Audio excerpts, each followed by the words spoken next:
Before my grandmother passed away, every time I visited her at the nursing home, she'd ask me if I was pregnant. She was obsessed with my uterus. Unfortunately, I had married the wrong man, and as a result, I didn't feel right about bringing children into our home. Her hand would flutter onto my belly, and I'd take her fingers and tell her, "Not yet," because I just didn't have the heart to tell her, "Not ever." In her final days, her medication caused her to have these wild hallucinations, sometimes of the persimmon trees that used to grow near her home in Korea. Her hand would dig at the bedsheets, a movement I'd seen her hands do 1,000 times, creating grooves in the dirt in our backyard where she'd planted hobak, 깻잎, gochu, and tomatoes. I wondered if she was dreaming of planting persimmon seeds.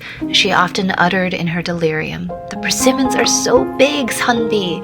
Sunbi being my mom, who stayed by her side until the very end.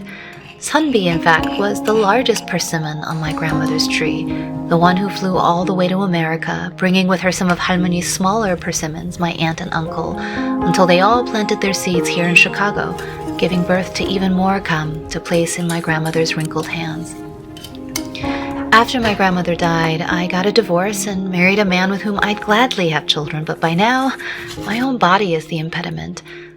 I had a dream a couple years ago that my grandmother was living up in a tall tree, and that as I made my way up to her branch by branch, she called down to tell me I just couldn't reach her yet.